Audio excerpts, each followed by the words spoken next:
Всем привет! Сейчас я вам покажу вид из нашего коттеджа. Здесь такие длинные окна в пол. В коттедже находятся 3 двери. Мы выходим, и здесь веранда, стоят стол, стульчики. Летом, конечно, можно классно, дружно посидеть. Открывается просто потрясающий вид, как будто находишься где-то на Северно-Ледовитом океане.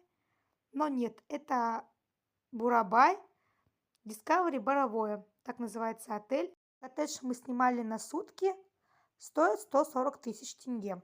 Дорого, как вы считаете?